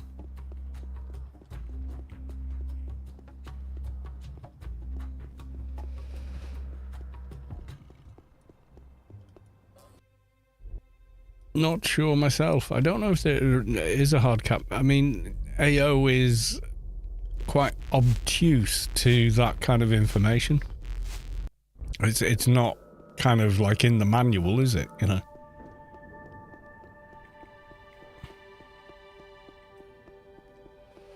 There is a manual for Anarchy Online, but it doesn't cover like half of the entire. I mean, it doesn't even cover 10% of the game. In terms of how skill systems work with each other, etc. That comes down to, well, originally came down to player imagination and sort of commitment to figuring it out, etc. There we go. A quick Tara for your delectation.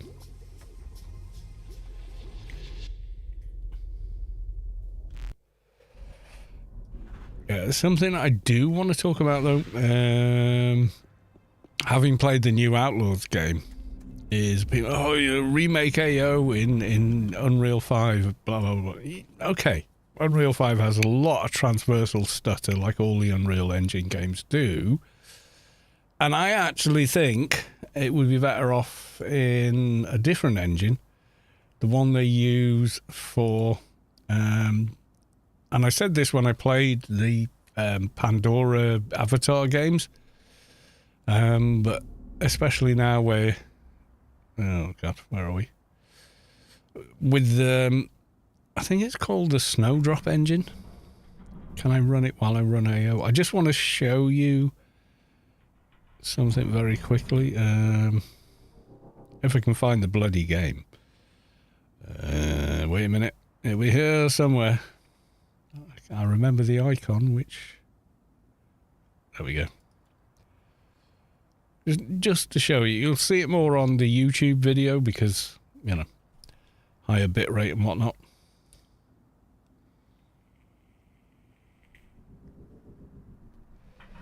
Play with Fix It. Implant, Bob, and Canby are newer additions. They were TLM only before.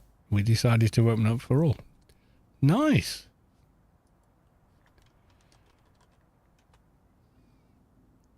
Yeah, Implant Bob and Can Bert Okay.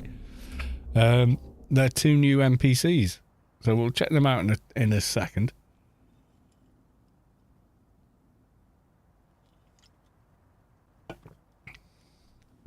I think it's called the Snowdrop engine. It seems not to be running, but okay. What's going on there? Is it running in the background already or something? Might be.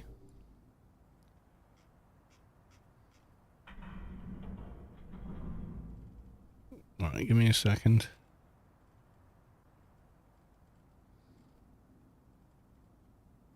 No, it doesn't seem to be.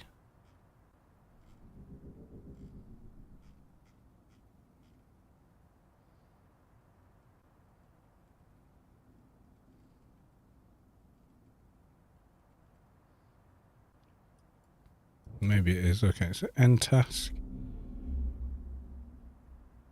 That was weird. Right, okay. And then run it again. I've had this a couple of times where it's like AO, it has like a bit of a ghost running in the background.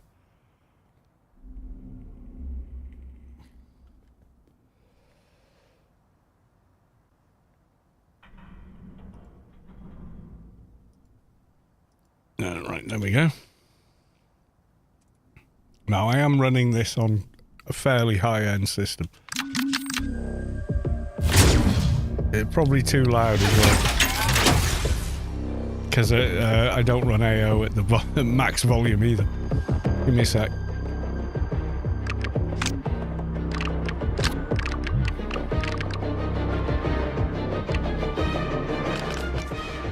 Is that a bit better? Not so ridiculously loud now. Let's go down to 30. There we go. Right. So imagine perpetual wastelands.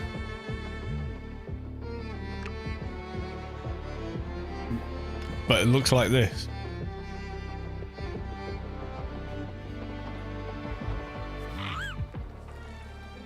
Okay, it's hot, huh, Nix?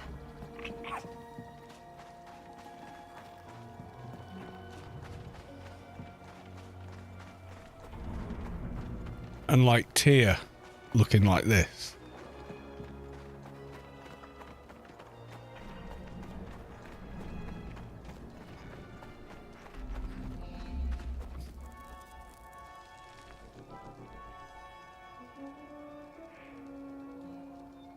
You can kind of imagine it running on this engine with these textures and stuff.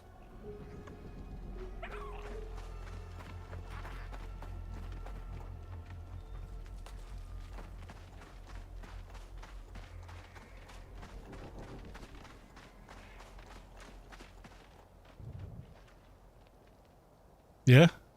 Do you know what I'm saying? Anyway. Just as an example. Anyway. So. Oh, go away. Right, okay, so they said new one.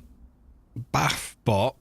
Scotty Boy and F-Grid mostly. Implant Bob.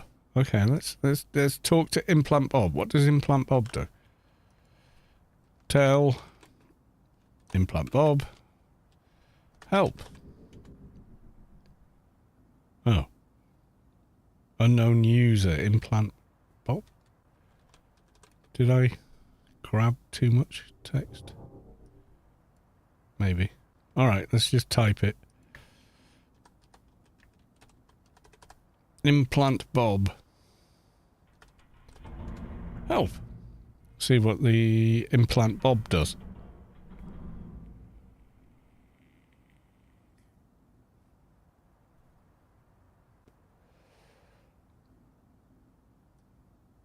Nothing. Okay, does he build them?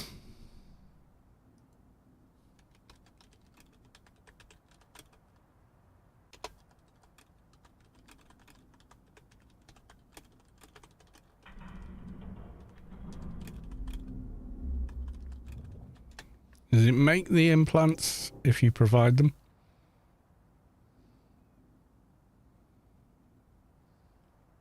What does Canbert do?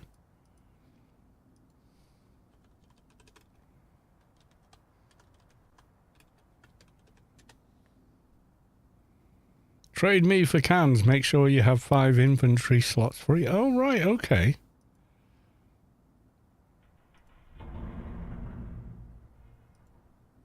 Have to find these NPCs. Well, they're not NPCs, are they? They are player characters, but technically not. That's kind of cool. I'm getting a beer.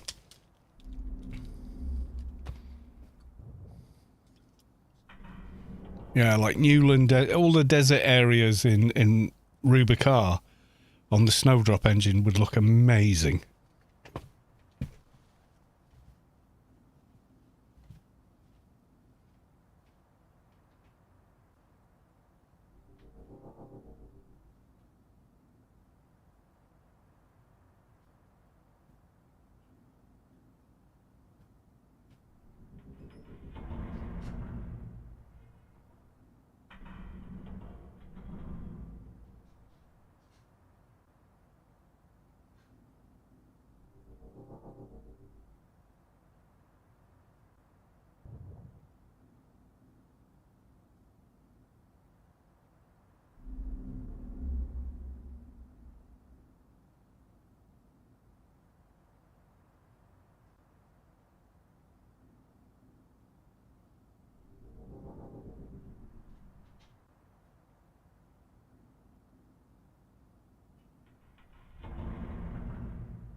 I know there was a bot someone made, so player-made bot, that builds implants for you.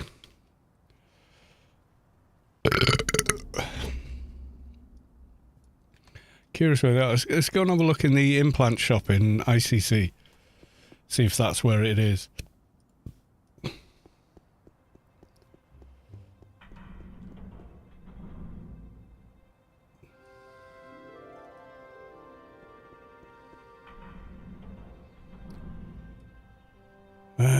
Can you... Lubianti, Mrs. Gallos 2 in the house. Outlaws was developed using the Snowdrop engine. Yeah, the Pandora Avatar games were as well. And I do like those games, actually.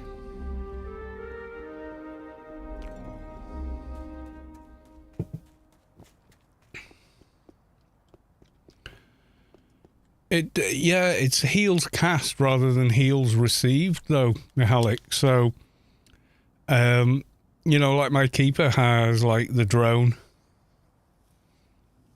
Stuff like that, which affects HOTS and the heals that the keeper receives from other players. But on the dock, I always heal other people for more than I heal myself.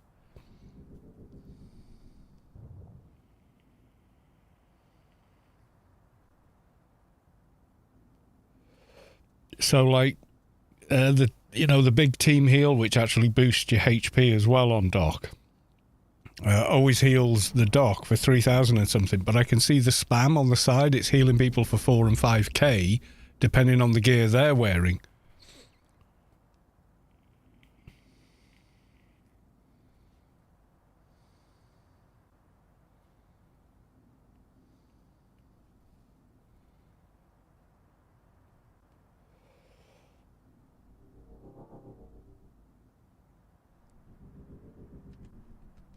And I know what you're getting at, but yeah.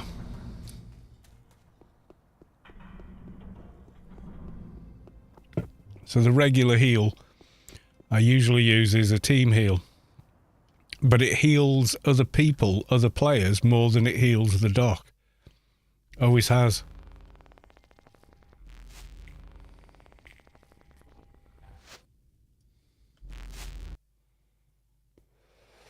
Playboy's too busy partying to answer, I imagine.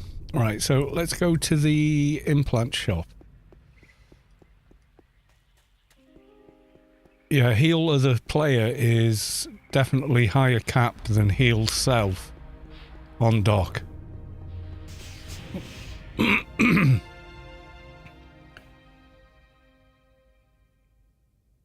Every heal into CH. I know what you're saying, yeah.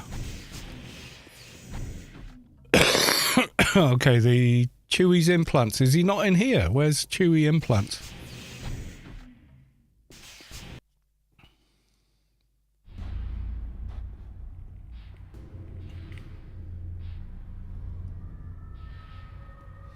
Could be down at the moment. Yeah. And Playboy's not telling me where the others are. Like Canbert. Canbert. Where are you? Trade me for cans. I'd love to. Don't know where you are. Borealis. Okay, let's go to Borealis. Try and find Canbert. I don't have 5 inventory slots, but that's okay. For science! We will check it out. Yeah, like you can have % heal received as well as % heal cast. And I think there's 2 different caps, maybe.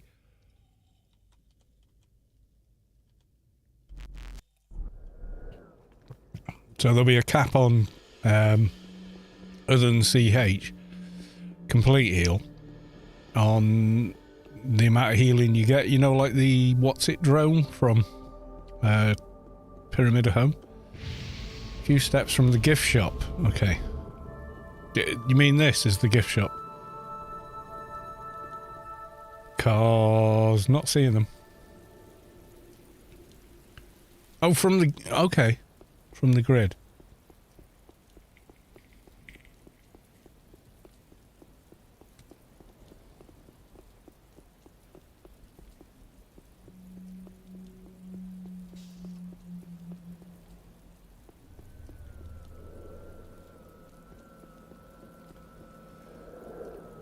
I no see them. Weapons, Emporium, implants. There's a load of buffs over here as well. I can't see. Is it here or somewhere else? To my left. Canbert. Oh my god. That's kind of awesome. Premium nano can. That was too, yeah. I don't accept because I don't need, and I don't have trade me, make sure you have free. Yeah. That's incredible. Do you know about this, guys?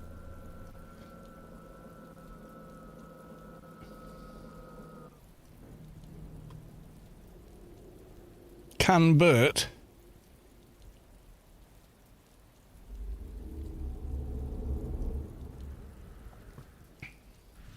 I'll trade again and see what he's got. XP, grid, insurance agent, resurrection, and neuronal stimulator. But you've only got a few seconds to accept, which makes sense. Because if you didn't have that, then a troll would open trade and leave it open with a level 1 alt they just made. You know it. I know it. We all know it. So yeah, that had to be put in.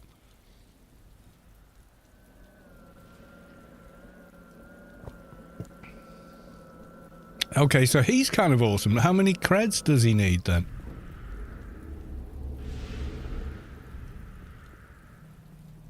Do we even know?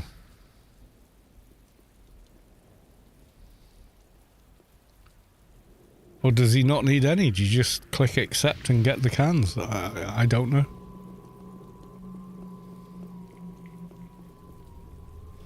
I kind of want to know now, so I need to make room. I got 3 slots, so if I give him some stuff I don't need.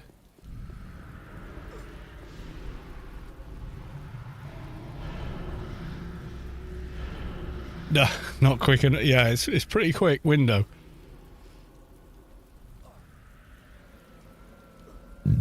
Okay, so let's just remove these. Don't need that. Okay, so that's 5 slots. Oh, it's completely free. It's free. Oh my god. Well, that's kind of awesome. That's more than awesome. That's incredible. That's incredibly generous.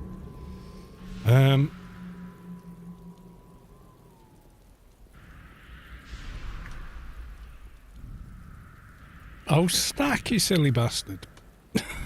It won't stack. Okay, I'll deal with the inventory mess afterwards. Yeah. Okay, that's pretty epic. Bloody hell.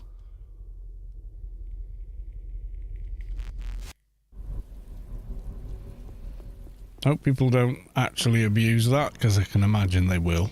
But, yeah.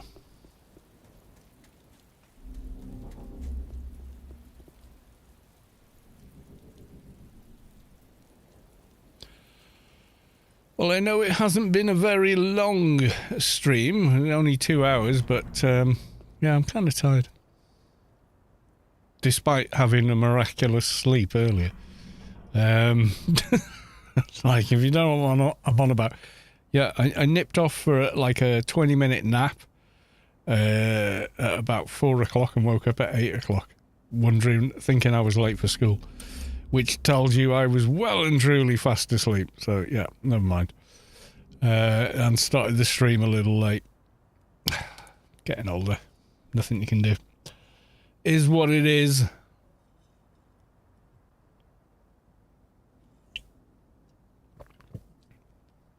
Right. Is anyone else streaming Anarchy Online? Let's have a look. Me and Rubicar live feed. Well, okay. Anyone we know? Tomato Anus. They're speedrunners. They're very good, actually. Quite interesting to watch. And kind of no one, really. I can't remember the hell this guy is. Or why I followed them. So, that happens. You ever follow someone on Twitch and they come up in your feed and you think, why the hell did I follow them? Maybe they were playing something you wanted to see at the time. Who knows?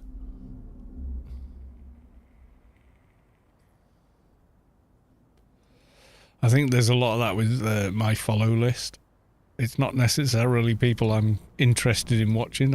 They were playing a game I wanted to watch. And then, you know, like most streamers, they keep hopping on to the next thing, which is fine. You know, that's how it works. Unless you're me and you don't care about any of that and you just stream the things you like. Right, okay, so no one to really go follow or raid. So we can leave it here. And I will just say, I love you all. I'll miss you all. And I'll see you in the next one, which is probably Friday. But I don't absolutely know either way, to be honest. You know. So, it depends on my hours, Mrs. Carlos 2 hours, etc, etc, etc. So, thank you for the resubs, thank you for the gifted subs, thank you for the follows. Vulpu, thank you for being Vulpu. And I will see you all in the next one. Until then, bye for now.